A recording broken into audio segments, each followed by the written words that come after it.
कुछ कहानी ऐसी होती हैं जो काफी हैरानी वाली होती है और ऐसी कहानी अमेरिका की एक बार हिस्ट्री में हुई थी।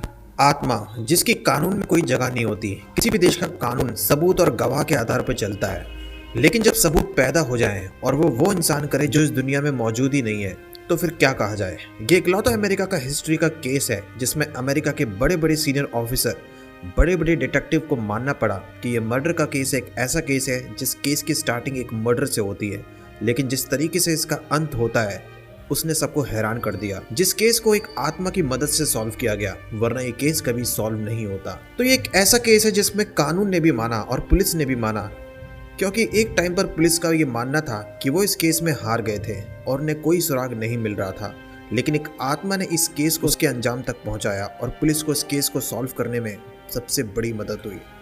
तो कहानी स्टार्ट होती है फिलीपींस से, जहां 13 मार्च 1929 को टेरेसिटा बासा का जन्म हुआ था। उसकी परवरिश काफी अच्छी हुई थी और स्टडी में वो काफी होशियार थी। तो स्टार्टिंग की पढ़ाई उसने फिलीपींस से की, लेकिन हायर एजुकेशन के लिए उसने अमेरिका जाने का डिसीजन लिया। उसके बाद उसके माँ बाप ने भी उसका साथ दिया और उसको परमिशन दे दी कि वो अमेरिका जाए और वहाँ अपनी स्टडी को कंटिन्यू रखे। उसके बाद टेरेसिटा अमेरिका के शहर शिकागो जाती है और वहाँ जाने के बाद वो मास्टर डिग्री हासिल करती है म्यूजिक में। पियानो बजाना उसको काफ़ी अच्छा लगता था, तो म्यूजिक में मास्टर डिग्री करने के बाद उसको लगा कि शायद उसको कुछ और भी करना चाहिए, तो आगे उसके करियर के लिए सही रहेगा। अब तक उसके ट्रैवलिंग का खर्चा और पढ़ाई का खर्चा उसके फादर ने ही दिया था। साल 1971 में उसको एक बहुत सैड न्यूज़ मिलती है कि उसके फादर पेड्रो बासा की डेथ हो गई।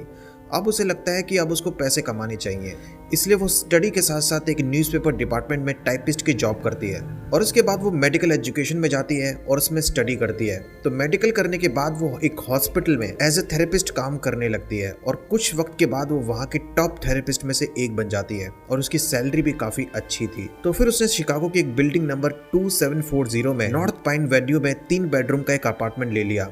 टाइम काफी बीत जाता है। अब साल स्टार्ट हो चुका था 1977, जब टेरेसिटा की उम्र 37 हो गई थी। शादी उसने की नहीं थी, काफी टाइम से हॉस्पिटल में काम करते हुए से हो चुके थे और शहर के एक अपार्टमेंट में रहती थी। वहां पर कई बच्चों को पियानो सिखाती थी। तो अपनी लाइफ में वो खुश थी और सब कुछ सही चल रहा था। तारीख थी 21 फरवरी, साल था 1977, जब टेरेसिटा 7:30 बजे अपने दोस्त को कॉल करती है जिसका नाम था रूट। उसके दोस्त बहुत कम थे, लेकिन वो अक्सर फोन करके उनसे बात करती थी। तो शाम के 7:30 बजे वो अपने दोस्त को फोन कॉल करती है और कुछ देर तक उनकी बातचीत होती रहती है। कुछ देर के बाद टेरेसिटा उससे बोलती है कि कुछ ही देर में उसके घर गेस्ट आने वाले हैं, तो उसको कुछ काम है जो उसे पूरा करना है, और उसके बाद वो फोन रख देती है। उसके बाद ये उसकी आखिरी बात थी जो उसने फोन कॉल पर की थी अपने दोस्त से। थोड़े टाइम के बाद, लगभग उसके 1 घंटे बाद, 8:30 बजे जिस अपार्टमेंट में टेरेसिटा रहती थी, अचानक से उस अपार्टमेंट में धुआं निकलने लगता है। उस एरिया के लोगों को जब वो धुआं नजर आता है तो उनको लगता है कि आग लग गई है, और इससे पहले कि आग काफी तेज हो जाए वो अपार्टमेंट के सिक्योरिटी गार्ड को बताते हैं और फिर वो गार्ड फायर ब्रिगेड को कॉल करता है। कुछ ही देर के बाद फायर ब्रिगेड की टीम वहां पर आती है और आग पर काबू पाया जाता है। उसके बाद जब कुछ लोग अपार्टमेंट के उस घर में दाखिल होते हैं जिसमें टेरेसिटा रहती थी, उस पूरे अपार्टमेंट में धुआं भरा हुआ था और ऊपर से अंधेरा था, तो कुछ दिखाई भी नहीं दे रहा था। सबसे पहले फायर ब्रिगेड की टीम उस अपार्टमेंट में जितनी भी खिड़की थी उनको तोड़ देती है, जिससे सारा धुआं वहां से निकल सके। उसके बाद वो ड्राइंग रूम में जाते हैं और वो देखते हैं कि वहां पर एक कारपेट है जो काफी मुड़ा हुआ था, लिपटा हुआ था। उस कारपेट को जब खोला गया तो वो हैरान रह जाते हैं। वो देखते हैं कि एक लड़की की डेड बॉडी वहां पर रखी हुई थी। वो काफी ज्यादा जल चुकी थी और उसकी कमर पर खंजर घुसा हुआ था। तो स्टार्टिंग में सबको लगता है कि एक मर्डर का केस है और जिसने भी कत्ल किया है उसने उसका पहले मर्डर किया, उसके बाद उसकी डेड बॉडी को उसने कारपेट से लपेटा और उसके बाद उसने उस कारपेट में आग लगा दी, और इस आग से फिर बाद में कमरे में भी आग लगी और धुआं काफी तेज हो गया। बाद में बाकी लोगों ने धुआं देखा और बाद में इसकी खबर फायर ब्रिगेड को दी। तब अमेरिका की पुलिस की टीम मर्डर का केस दर्ज करती है और इस केस की इन्वेस्टिगेशन स्टार्ट की जाती है। उसके दोस्तों से पूछताछ की गई। उसकी माँ भी शिकागो पहुंच चुकी थी, उनसे भी पूछताछ की जाती है, लेकिन पुलिस को इस केस में कोई सुराग नहीं मिल रहा था कि आखिर उसका मर्डर किसने किया और क्यों किया, क्योंकि अब तक तो यही लग रहा था कि उसकी किसी से कोई दुश्मनी नहीं है। और पुलिस की टीम पहली बार जब उस घर में गई थी तो वहां पर एक रूम में सब कुछ सामान इधर उधर बिखरा हुआ था, तो पुलिस को लगा कि शायद लूटपाट का मामला हो सकता है। अब इसी दौरान पुलिस को उसके घर में एक लेटर मिलता है। उस लेटर को जब ओपन किया जाता है तो उसमें लिखा हुआ था, get theatre ticket for AS। इसके अलावा उस घर में कोई भी सुराग नहीं मिलता जिससे इस केस की इन्वेस्टिगेशन को आगे बढ़ाया जा सके। तो उसके घर का सामान इधर उधर बिखरा हुआ था और पुलिस को लूटपाट का मामला लग रहा था। और छानबीन के दौरान पुलिस को लेटर मिला था जिसमें लिखा हुआ था get theatre ticket for AS. फिर पुलिस ने यह पता लगाने की कोशिश की कि शायद वो किसी एएस नाम के शख्स को जानती हो। तो उसकी मां से दोबारा पूछताछ की गई, क्या वो किसी एएस नाम के शख्स को जानती है। उसके दोस्तों से पूछताछ की गई लेकिन कुछ पता नहीं चला। दिन हफ्ते में बदल जाते हैं और हफ्ते महीनों में, लेकिन इस केस में कोई सुराग ही नहीं मिलता जिसकी मदद से इस केस को सॉल्व होने में मदद मिले। सिर्फ पुलिस की टीम को उसके घर से एक लेटर मिला था। पुलिस को लगा कि शायद इस लेटर के आधार पर वो कुछ पता लगा पाएंगे, लेकिन होता कुछ भी नहीं है। टाइम काफी बीत चुका था। इस केस के डिटेक्टिव जिनका नाम था जोसेफ, उनको इस केस की जांच करने के लिए कहा गया। वो डिटेक्टिव काफी माहिर और टैलेंटेड थे और इससे पहले इन्होंने 38 केसेस को सॉल्व किया था, लेकिन पैरासीटा मर्डर केस अभी भी अनसॉल्व था। यहाँ तक कि पैरासीटा मर्डर केस के बाद 17 मर्डर हो गए जिनकी इन्वेस्टिगेशन करने के बाद उन्हें सॉल्व कर लिया गया, लेकिन सिर्फ पैरासीटा मर्डर केस ही था जो अभी तक बचा हुआ था और सॉल्व करना बाकी था, जिस केस में ऑलरेडी काफी पैसे खर्च भी किए जा चुके थे। जब लगभग साल बीतने वाला था तब इस केस में डिटेक्टिव जिनको इस केस की जांच करने के लिए कहा गया, जब सुबह के टाइम वो दफ्तर पहुंचे तो एक ऑफिस रूम के अंदर जाने के बाद एक टेबल पे एक नोट पड़ा हुआ दिखाई दिया। उस नोट को उन्होंने उठाया और उसे पढ़ा। उसमें लिखा हुआ था कि टेरेसीटा मर्डर केस में एक विटनेस मिला है, इसलिए जल्द से जल्द वो संपर्क करे। अब वो डिटेक्टिव फौरन एक पुलिस स्टेशन जाते हैं और पुलिस ऑफिसर से बोलते हैं क्या बात है, इतने दिन बीत गए और अब कौन विटनेस है। फिर एक पुलिस ऑफिसर बताता है कि इस पुलिस स्टेशन में कुछ देर पहले एक डॉक्टर आए थे और उस डॉक्टर ने उनसे कहा था कि वो पैरासीटा मर्डर केस के बारे में कुछ जानकारी देना चाहते हैं। अब क्योंकि वो डिटेक्टिव पैरासीटा मर्डर केस की इन्वेस्टिगेशन कर रहे थे, इसलिए पुलिस स्टेशन से कहा गया कि वो डॉक्टर से मिले। और वो डॉक्टर भी पहले फिलीपींस के रहने वाले थे और बाद में वो अमेरिका के हॉस्पिटल में ही काम करने लग गए। तो वो डिटेक्टिव उस डॉक्टर से मिलने के लिए पहुंच जाते हैं और फिर वो उससे पूछते हैं कि वो क्या जानकारी देना चाहते थे पैरासीटा मर्डर केस में। फिर वो डॉक्टर उस डिटेक्टिव को एक कहानी सुनाता है। वो बोलता है कि मुझे पता है कि कुछ वक्त पहले टेरेसीटा का मर्डर हुआ था। हालांकि मैं उसको नहीं जानता, लेकिन मैं खुद एक हॉस्पिटल में काम करता हूँ और मेरी वाइफ है जिसका नाम है रेमी, जो पिछले कुछ दिनों से अजीब हरकत कर रही है। वो रात में बड़बड़ाने लगती है और कभी कभी कुछ बोलती है तो ऐसा लगता है कि उसकी आवाज बदली हुई है और शुरू से ऐसा नहीं था, पिछले कुछ दिनों से ऐसा हो रहा है। अब क्योंकि मैं पेशे से एक डॉक्टर हूँ तो शुरुआत में मैंने नज़रअंदाज किया, मुझको लगा कि कोई हेल्थ प्रॉब्लम होगी, लेकिन एक दिन अचानक रात में वो बड़बड़ाने लगी, जोर जोर से कुछ बोल रही थी और जब वो बोल रही थी तो वो आवाज़ उसकी बीवी की तो बिल्कुल नहीं थी। फिर डिटेक्टिव ने उससे कहा कि फिर इसमें क्या हुआ, तो डॉक्टर जोसेफ ने बताया कि वो नींद में कुछ बोल रही थी और उसका नाम बार बार ले रही थी और उससे कह रही थी कि वो उसको कुछ बताना चाहती है। फिर डिटेक्टिव ने पूछा कि उसने क्या बताया। फिर डॉक्टर ने कहा कि उसने नहीं बताया, उसकी बीवी की आवाज़ वो नहीं थी, वो किसी और की ही आवाज़ थी और उसने ये कहा कि उसका मर्डर हुआ है उसी के घर में और जिसने उसका मर्डर किया है उसका नाम है एलन शौरी, जो उसके घर में टीवी को ठीक करने के लिए, रिपेयर करने के लिए वहां पहुंचा था और उसी दौरान उसने उसका मर्डर कर दिया। मर्डर करने के बाद उसने कमरे में सामान को इधर उधर बिखेर दिया ताकि लूटपाट का मामला लगे और फिर वहां पर उसने आग लगाई और वहां से वो चला गया। और बाद में उसने कहा कि वो ये बात डिटेक्टिव और पुलिस को जाकर बता दें ताकि उसे इंसाफ मिल सके और उसके गुनाहगार को सजा दी जा सके। फिर डॉक्टर ने उससे कहा कि ये जो तुम बता रहे हो सकता है कि पुलिस की टीम और डिटेक्टिव इन बात पर विश्वास ना करें, तो इस केस में सबूत होने चाहिए जिससे बाकी लोग विश्वास करें कि हाँ वो बात सही थी।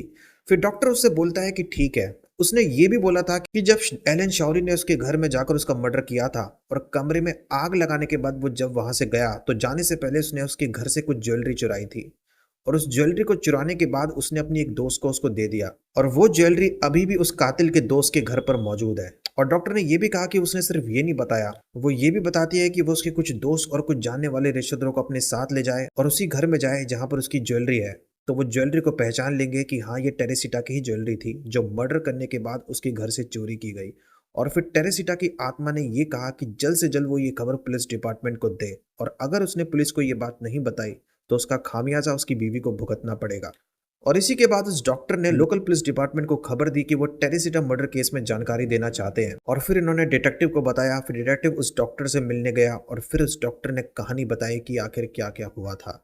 जब ये बात पुलिस की टीम ने सुनी तो उनको भी अजीब लगा। जाहिर सी बात है, ज्यादातर लोग इन बात का भरोसा नहीं करते कि टेरेसीटा की आत्मा एक डॉक्टर की बीवी के जरिए अपने ही केस के बारे में बता रही थी और कातिल का नाम था एलन शौरी। लेकिन क्योंकि अभी भी इस केस में कुछ हुआ था नहीं, इससे पुलिस और डिटेक्टिव को कोई सुराग नहीं मिला था जिससे केस आगे बढ़े, तो उनको लगा चलो एक बार कोशिश की जाए। तो सबसे पहले तो ये पता लगाने की कोशिश की गई क्या जिस वक्त टेरेसीटा का मर्डर हुआ था उस अपार्टमेंट में कोई टीवी खराब था और क्या कोई मैकेनिक अपार्टमेंट के अंदर गया था या नहीं।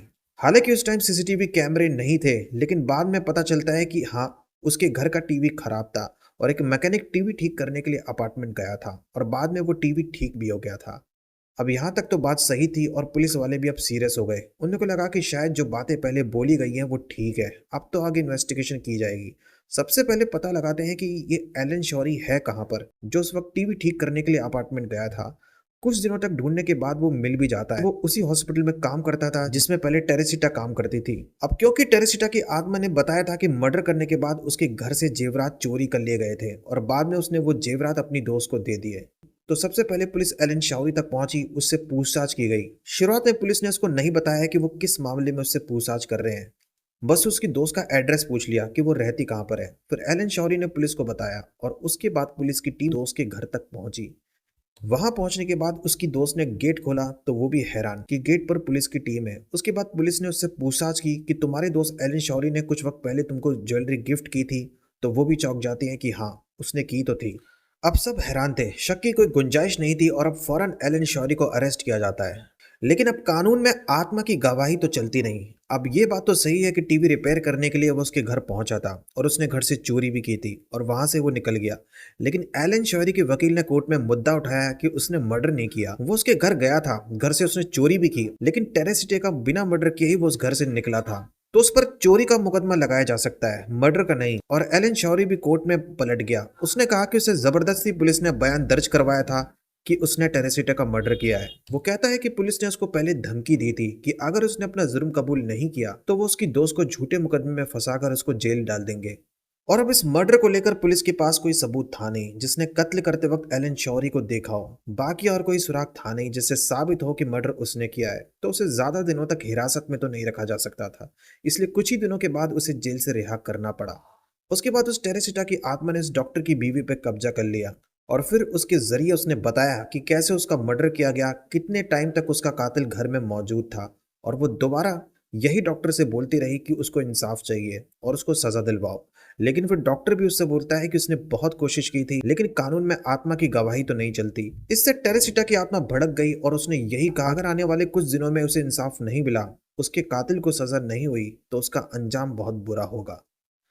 और बाद में जब कई सीनियर ऑफिसर ने इस केस को चेक किया, उसके बाद कानून ने भी एक बात मानी कि हाँ, ये बात सही है कि वो टीवी ठीक करने के लिए उसके घर गया था, चोरी भी उसने की थी और उस घर से जो उसने जेवरात चुराए थे बाद में उसने अपनी दोस्त को भी दिए थे। तो फिर इस मर्डर की बात को कैसे नजरअंदाज किया जा सकता है? और जबकि मर्डर की टाइमिंग वही थी जब वो उस घर में पहुंचा था, तो फिर इस बात के कितने चांस हैं कि उसने उसका मर्डर नहीं किया, बस चोरी करके ही वो वहां से निकल गया।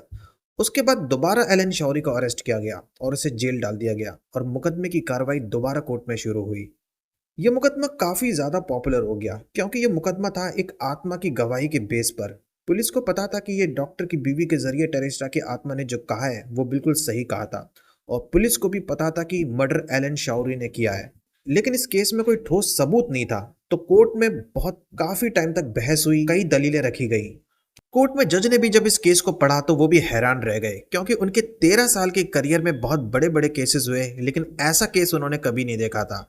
तो 8 जनवरी साल था 1979, इस मुकदमे की कार्रवाई दोबारा शुरू की गई। अब उस कोर्ट में कई लोग थे जो मान रहे थे कि उस डॉक्टर की बीवी के जरिए जो उसने कहा था वो बिल्कुल सही कहा था। टीवी पहले से खराब था, वो बाद में ठीक भी हुआ था और घर से चोरी हुई थी, लेकिन कत्ल उसी ने किया है, इसका कोई ठोस सबूत नहीं है। तो उसका ट्रायल शुरू होने के बाद दोबारा एलन शौरी को बरी कर दिया गया और एलन शौरी ने कोर्ट में अपना जुर्म कबूल नहीं किया। उसने यही कहा कि उसने टेरेसिटा का मर्डर नहीं किया। उसने कहा कि उसने घर से चोरी की थी, लेकिन कत्ल उसने नहीं किया बल्कि किसी और ने किया है। जब इस केस में कोई ठोस सबूत था ही नहीं और बाद में उसको जेल से रिहा करने का ऑर्डर दिया गया और बस एलन शौरी को जेल से बाहर आने वाला था, लेकिन उससे पहले ही वो बदल गया। अचानक से उसे क्या हुआ और उसने बाकी वकील को बुलाया और उनसे कहा कि उसने कोर्ट में झूठ कहा था और उसी ने टेरेसिटा का मर्डर किया है और बाद में उस घर से चोरी की।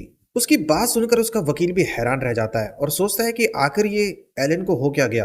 वो अपना जुर्म कबूल कर रहा था, ये जानते हुए भी उसको कई साल की सजा हो सकती है और अपनी लाइफ का ज्यादातर टाइम उसको जेल में ही बिताना पड़ेगा। और फिर उसने बताया कि उस दिन की कहानी कि आखिर हुआ क्या था। 21 फरवरी साल था 1977 जब टेरेसिटा के घर गया था वो, क्योंकि उसने उसको बुलाया था। उसके घर में जो टीवी था वो खराब हो गया था और हॉस्पिटल में वो पहले उससे कई बार मिल चुका था। और जब भी उसके घर में कोई इलेक्ट्रॉनिक डिवाइस खराब होता था तो वो उसको रिपेयर करने के लिए उसको बुलाती थी। पहले भी वो कुछ बार उसके घर जा चुका था।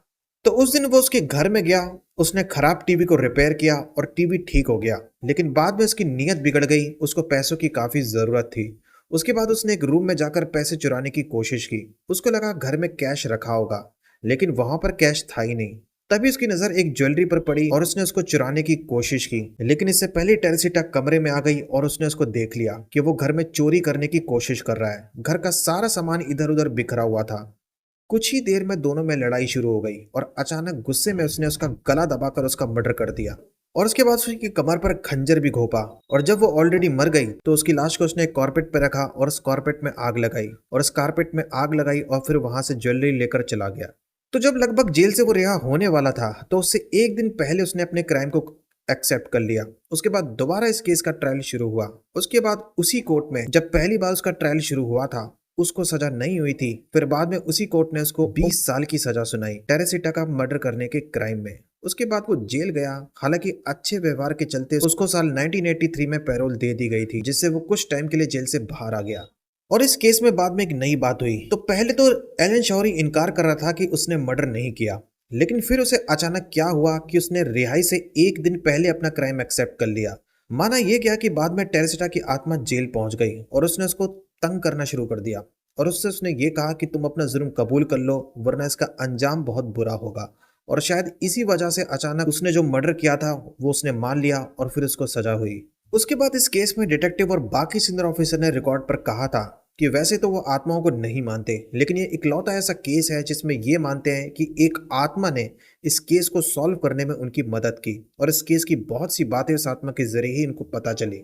और कुछ टाइम के बाद ये केस काफी पॉपुलर हो गया। इस केस की चर्चा एक टाइम पर बहुत ज्यादा थी और शिकागो शहर की पुलिस डिपार्टमेंट ने इस केस को नया नाम दिया, वॉइस फ्रॉम द ग्रेव, यानी कब्र से आवाज। ये केस इतना पॉपुलर था कि बाद में इस पर एक फिल्म भी बनी थी जिसका नाम यही वॉइस फ्रॉम द ग्रेव था, जो साल 1996 में रिलीज हुई। तो ये था अमेरिका का इकलौता केस जिसमें एक आत्मा ने खुद अपने केस को सुलझाने में पुलिस की मदद की थी। शायद हिस्ट्री में कभी ऐसा केस हुआ हो। तो इस स्टोरी में इतना ही। आपको स्टोरी कैसी लगी कमेंट में बताना, वीडियो को लाइक, चैनल को सब्सक्राइब करना। मिलता हूँ मैं आपसे नेक्स्ट वीडियो में।